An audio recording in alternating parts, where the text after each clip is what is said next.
The movie begins 17 years ago. On a remote island called St. Hubert, there's a massive research lab where scientists are secretly altering dinosaur DNA. Inside the lab, we see a scientist walking in. His colleague opens the door for him, but suddenly, a malfunction hits one of the inner gates.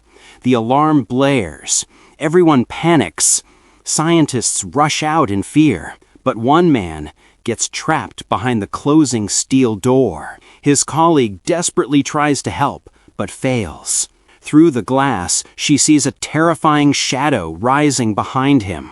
It's a dinosaur. The man screams, begging her to open the door, but fear paralyzes her. With tears in her eyes, she whispers, "I'm sorry." And in an instant, the dinosaur devours him alive. Cut to present day. It's been 32 years since dinosaurs came back to life. Now they live freely across isolated tropical islands near the equator. And the government? They declared these islands off limits. No one is allowed to enter. Here enters Martin Krebs, a wealthy businessman stuck in traffic with flowers on the seat beside him. But behind his calm smile, he hides a dangerous mission. Krebs owns a powerful pharmaceutical company, and he's planning a secret expedition to collect dinosaur blood sample. With that DNA, his company could develop a revolutionary drug, but he can't do it alone.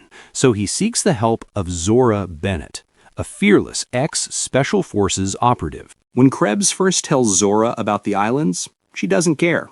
She steps out of the car, ready to walk away. But Krebs follows, insisting, "This isn't just business. With dinosaur DNA, we could save millions of lives."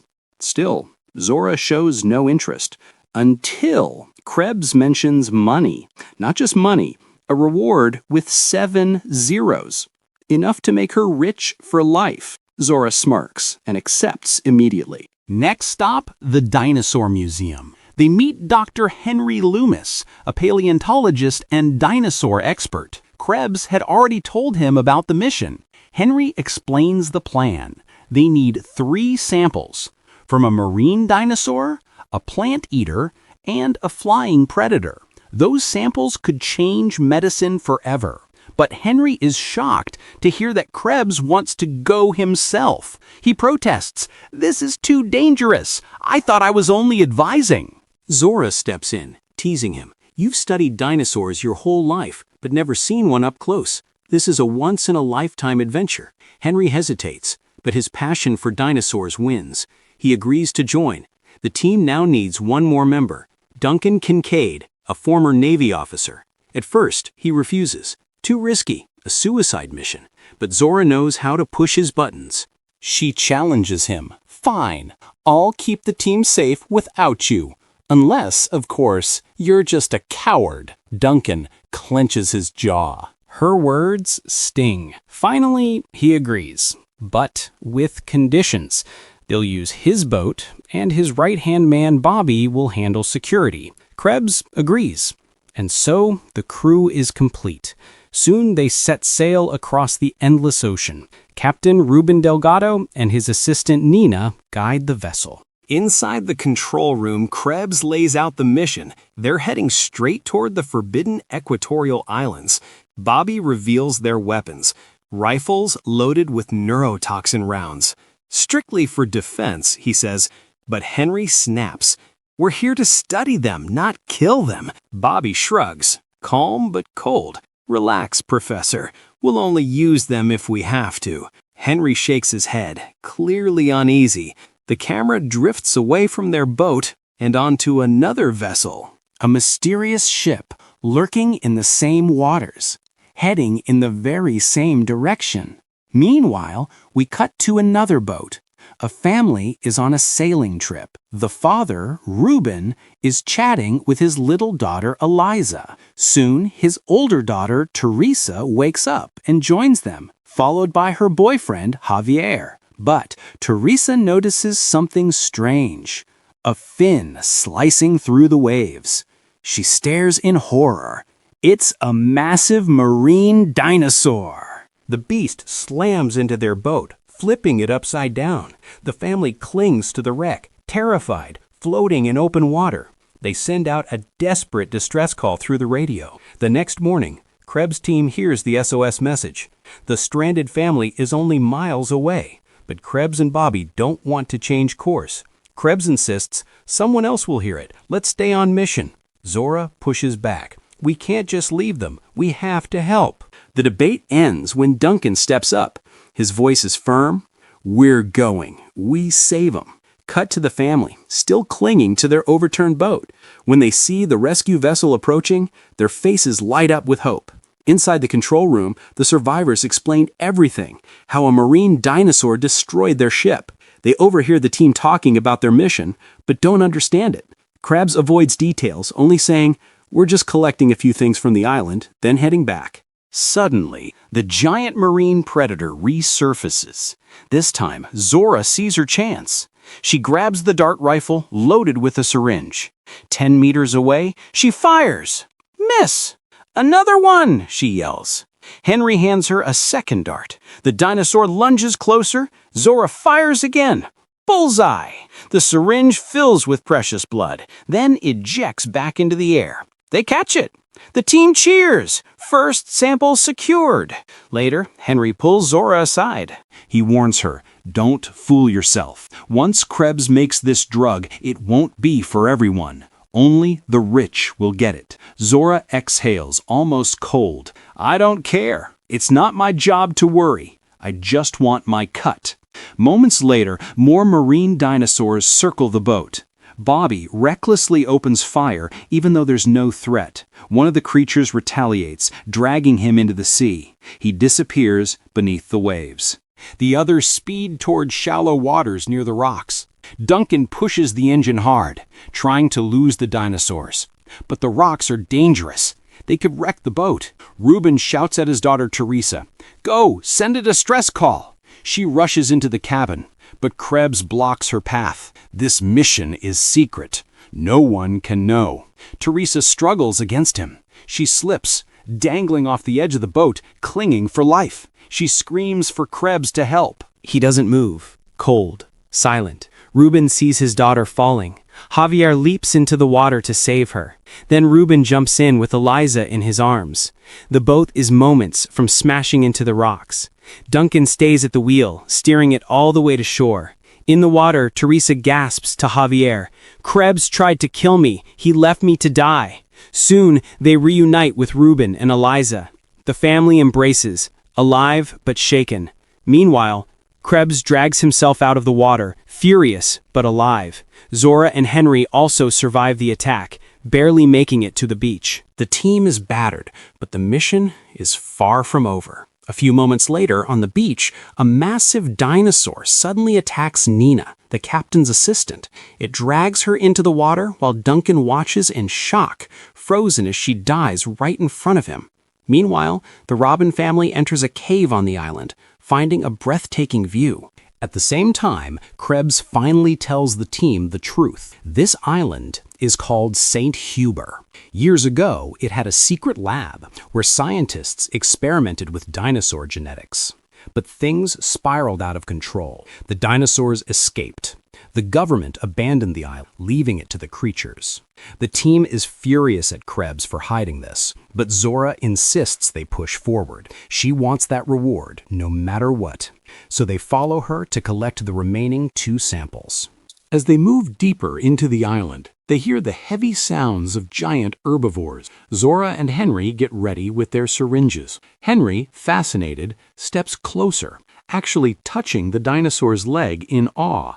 His very first time touching a living dinosaur. Zora shoots and collects the sample, but the syringe bounces away. At the last second, Duncan catches it. That's their second sample secured. Now only one more to go, the flying dinosaur. We cut back to the Robin family. Teresa spots a broken boat across the shore. She crosses over alone, only to find a dinosaur sleeping nearby. Inside the cabin of the wreck, she discovers an inflatable raft. As she pulls it out, she's forced to open it. The sound wakes the dinosaur. It disappears, only to reappear moments later, drinking from the water. Terrified, Teresa drags the raft back and rows with her family. But the dinosaur notices and charges, flipping the raft. Everyone scrambles in the water, but Eliza is missing. They suddenly hear her voice. She's trapped under the overturned raft. Then the dinosaur lifts the raft in its jaws. For a moment, they think Eliza is dead, until she bursts out of the water, swimming desperately. The beast almost catches her, but at the last second, she reaches her family and slips between rocks. The dinosaur can't follow. They survive and still have the raft. Back with the team, they climb to a high ridge to target the flying dinosaur. Using ropes, Henry descends into its nest. He finds eggs and carefully extracts a sample. But just then, the flying beast returns. It hunts them down, forcing Zora and Henry to hide. Outside, the captain creates a loud distraction, luring the creature out. It works. Duncan and Krebs pull the captain back up, but the rope jerks Henry off balance, sending him falling. Luckily, he lands in the water and survives. Finally, they secure the third sample, store it safely, and continue their mission. Meanwhile, the Robin family rows across the shallow water, drags the raft ashore, and heads straight toward the abandoned lab. At the same time, the team finally reaches the lab. They notice fresh footprints. Zora realizes the Robin family must be close. She starts calling out, but Krebs insists they don't have time to search. Zora refuses to give up, and soon they find the Robins. The moment Teresa sees Krebs, she explodes with anger, accusing him of trying to kill her on the boat. He pulls out a gun, denies everything, and calls her a liar. Then he grabs the sample case from Zora and declares they'll wait for the helicopter to extract them. Suddenly, the entire area lights up. The automatic generator kicks in at night, flooding the island with light. And with it, dinosaurs appear everywhere. Panic breaks out. The Robin family rush into an abandoned supermarket, locking the door. Meanwhile, Henry and Duncan make it inside the lab and seal the gate. But one dinosaur crawls through the heating system, entering the supermarket. The Robins hide in terror until Robin spots water draining into a sewer grate. He realizes there are tunnels below. Quickly, the family climbs down before the creature finds them. Inside the lab, Duncan discovers the tunnels really do lead to an emergency boat on the beach. At that moment, a helicopter appears above. Duncan orders Henry to signal it while he searches for the Robins. Krebs, on the other hand, cowardly steals a car and flees, abandoning Zora. She hides, but hears the Robins' voices echoing from the tunnels. She follows, determined to help. Henry fires a flare into the sky, trying to get the pilot's attention.